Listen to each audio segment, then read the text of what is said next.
Donc bonjour et bienvenue sur ma chaîne Sandra by Faith, je m'appelle Sandra et je suis de retour aujourd'hui avec la deuxième vidéo de la série Selfless et on va parler aujourd'hui de où est ma bénédiction, comme tu l'as vu dans le titre de la vidéo. Mais avant de commencer, pour pouvoir compléter un peu avec ce que j'ai dit dans la vidéo précédente sur la distraction et un peu comme la conclusion que j'ai eu à faire en te disant que la distraction fait en sorte qu'on ne soit pas au bon endroit au bon moment, parce que et là on va parler de bénédiction pour que tu puisses comprendre en fait que la bénédiction c'est quelque chose qui vient de Dieu. La bénédiction c'est quelque chose qui nous est donné par Dieu et le Seigneur nous bénit quand on lui plaît, quand on lui est agréable, quand on marche en fonction, quand on marche dans l'obéissance, tout simplement. Donc le Seigneur nous bénit quand on marche dans l'obéissance. Et quand on ne marche pas dans l'obéissance, le Seigneur ne peut pas nous bénir. Tout simplement parce que nous ne sommes pas au bon endroit, au bon moment. Ok? Donc moi, je vais donc prendre mon exemple par rapport au fait que je t'ai dit que le Seigneur m'a demandé d'arrêter les études parce qu'il m'attend ailleurs à faire autre chose, entre autres YouTube, de manière consistante. Hein?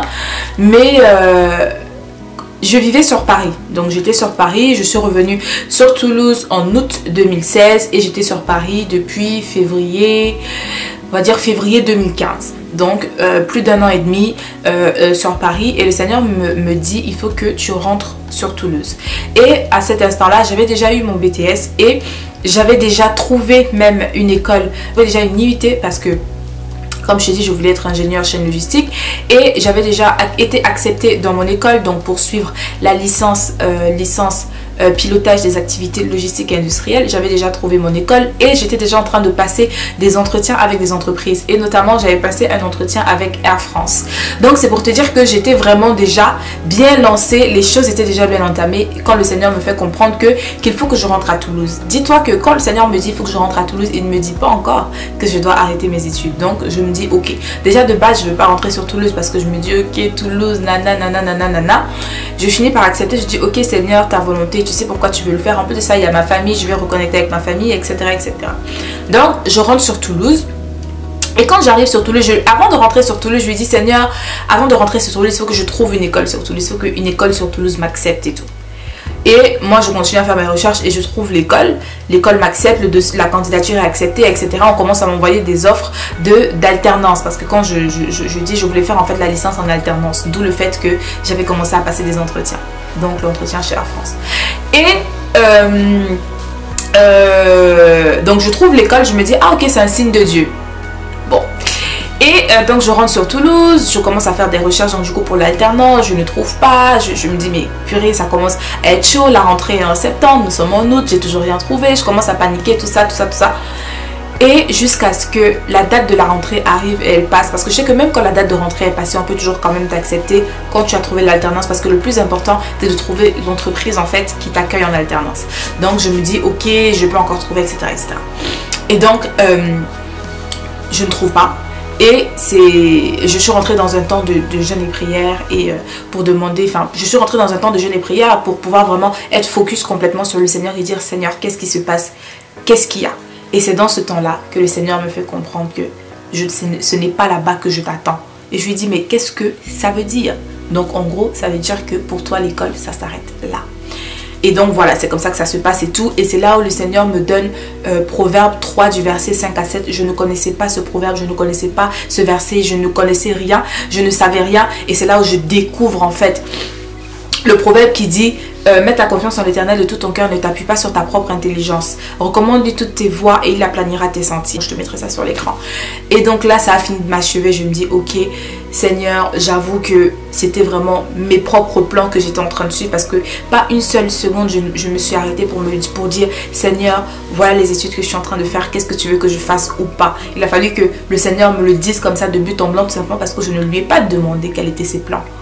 Pour lui, pour ma vie, bien que j'étais à peine née de nouveau, hein, ça faisait quoi? Ça faisait 1 an et demi que j'étais née de nouveau, donc mais je n'avais jamais pris le temps de lui demander est-ce que les études que j'étais en train de vouloir faire, est-ce que le chemin que j'étais en train de vouloir prendre était celui qui voulait que je prenne. Et depuis que je suis rentrée sur Toulouse, il s'est passé tellement de choses merveilleuses, mais tellement de choses. Je me suis baptisée sur Toulouse, j'ai pu développer cette chaîne, la chaîne a grandi depuis que je suis arrivée sur Toulouse, j'ai rencontré des gens formidables, ma relation avec ma famille s'est améliorée mais 10 000 fois et je suis épanouie, je suis totalement heureuse, je suis complètement et plein d'autres choses qui se passent dans ma vie de tous les jours, dans ma famille, etc. que je ne peux pas forcément partager là, mais je sais que je suis au bon endroit, au bon moment. Le témoignage, je l'ai donné, j'étais déjà rentrée sur Toulouse, etc. Donc, il y a toutes ces choses-là qui se sont passées parce que il y a toutes ces choses-là, en fait, qui ont pris place dans ma vie, qui se sont passées dans ma famille, dans ma propre vie, se sont passées uniquement parce que j'étais au bon endroit, au bon moment, en train de faire la bonne chose. Le Seigneur, il m'a dit, rentre sur Toulouse, arrête tes études, développe ta chaîne YouTube et d'autres choses autour. Du début à la fin jusqu'à présent, je me suis attelée à rester obéissante, même quand c'était compliqué, même quand c'était difficile. Et j'ai vu toutes ces choses-là arriver dans ma vie, tout simplement pourquoi? Parce que j'ai refusé de marcher dans la distraction, j'ai refusé de suivre mes propres plans. J'ai décidé d'être obéissante à Dieu et c'est comme ça que j'ai pu voir toutes ces choses-là. Et des fois dans mes conversations avec le Seigneur, je me dis mais franchement Seigneur, tu es vraiment Dieu et on doit vraiment te laisser être Dieu. Parce que si je n'avais pas obéi au Seigneur, il y a beaucoup de choses et même certains malheurs qui seraient arrivés dans ma famille tout simplement parce que je n'étais pas là où il fallait que je sois pour que le Seigneur puisse m'utiliser de la façon dont il voulait m'utiliser. Donc je voulais vraiment faire d'abord cette parenthèse là au début pour que tu puisses comprendre, une parenthèse qui fait 6 minutes, mais bon, c'est vraiment pour que tu puisses comprendre, tu vois, parce que comme je te dis, je m'appuie vraiment sur mon propre témoignage. Donc j'ai intitulé aujourd'hui la vidéo Où est ma bénédiction à la suite de la précédente vidéo qui parlait de la distraction, tout simplement parce que quand on commence à être distrait, on commence à être porté vers les choses qui satisfont notre chair au lieu d'être porté vers les choses qui satisfont notre esprit. D'où le fait que je vais prendre un exemple très courant, très bête.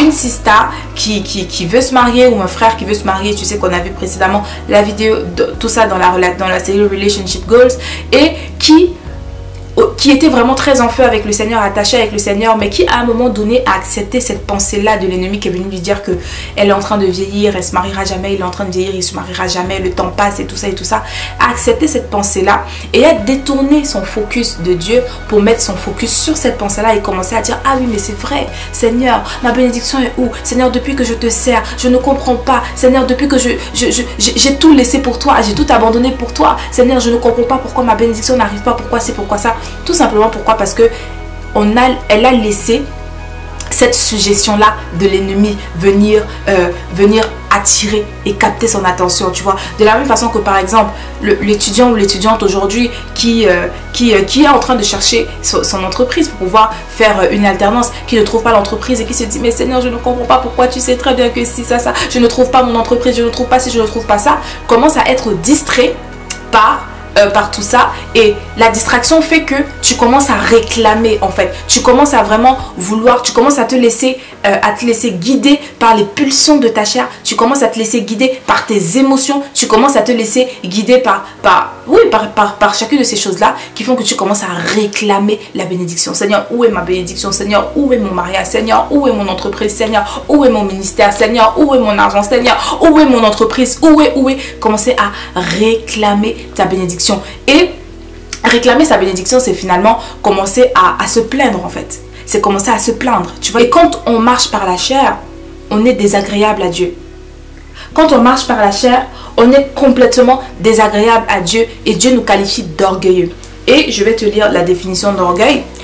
L'orgueil, c'est une opinion très avantageuse qu'une personne se fait de sa propre valeur aux dépens de la considération due à autrui. Donc, c'est genre, tu arrives à un point où tu commences à te dire, mais Seigneur, je te sers trop pour ne pas être béni. Seigneur, je suis trop ton enfant pour que tu ne répondes pas à mes prières. Seigneur, j'ai trop fait tant pour toi pour que tu ne répondes pas à mes prières. Tu vois, tu commences à être tourné vers toi-même, à être tourné vers le désir, la volonté que le Seigneur vienne satisfaire tes désirs.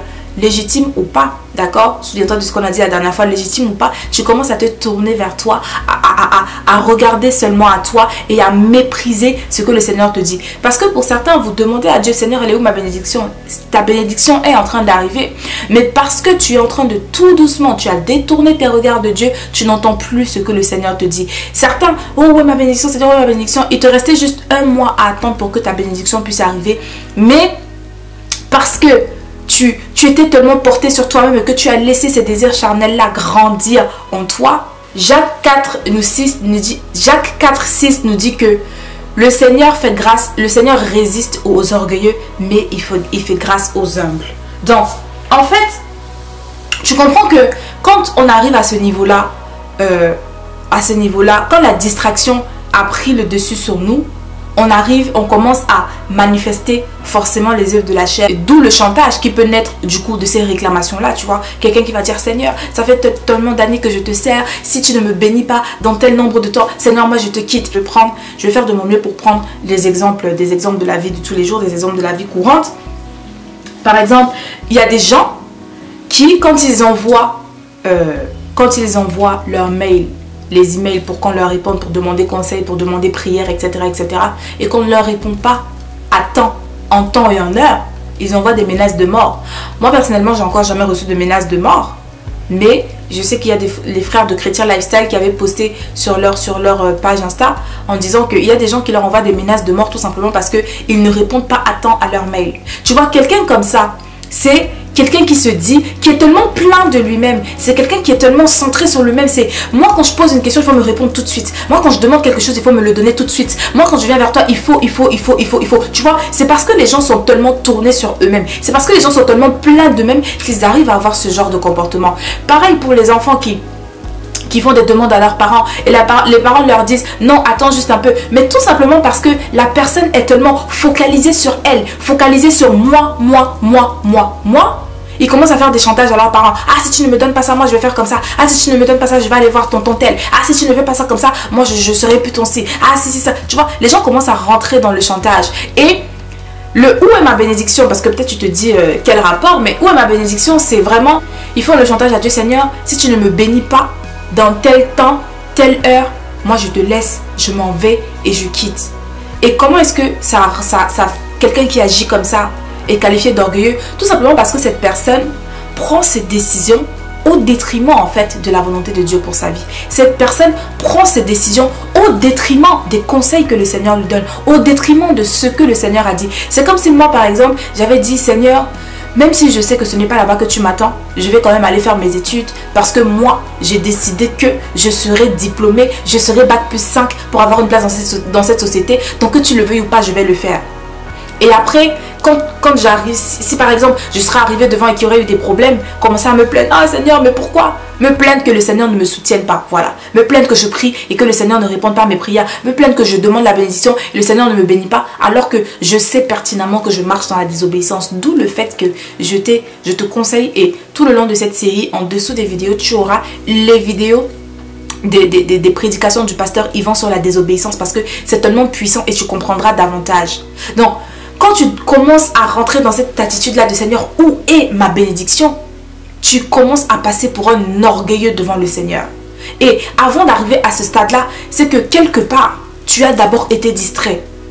Tu vois ce que je veux dire? Quelque part, tu as d'abord été distrait. Et parce que tu as laissé la distraction prendre place en toi, tu as commencé à manifester des fruits de la chair. Et entre autres, être tourné vers toi, être égocentrique, être auto-centré, être moi. Et comme je te dis, on va voir un cheminement progressif. Et ce dont on ne se rend pas compte, c'est que à partir du moment où on laisse donc du coup la distraction rentrer dans nos vies et qu'on perd donc Dieu notre focus, comme je l'expliquais dans la précédente vidéo, on commence à dégringoler tout doucement. Et quand on commence à avoir ces attitudes-là de réclamer à Dieu, Seigneur, où est ma bénédiction? Seigneur, pourquoi tu n'agis pas? Ou alors de parler mal à ses parents, de parler mal aux personnes de son entourage, etc. Parce que tu me diras, toi, tu ne parles peut-être pas comme ça à Dieu, mais à tes parents, tu réclames des choses. Aux gens qui sont autour de toi, tu réclames des choses, etc. Tu vois? on finit par devenir nous-mêmes notre propre pierre d'achoppement. Parce qu'on a fermé nos oreilles à la voix de Dieu et qu'on a ouvert nos oreilles à la voix de notre chair, on commence à devenir nous-mêmes notre propre pierre d'achoppement. Et c'est ça qu'on verra dans la prochaine vidéo. Donc, je vais m'arrêter là pour aujourd'hui. N'hésite surtout pas à partager la vidéo autour de toi parce que je crois qu'elle bénira plus d'un. Je te remercie encore d'avoir pris le temps de regarder cette vidéo. D'ici à la prochaine fois, porte-toi bien, que mon Dieu te bénisse et don't forget, never stop walking by faith and not by sight. God bless you and faith it till you make it. Bye.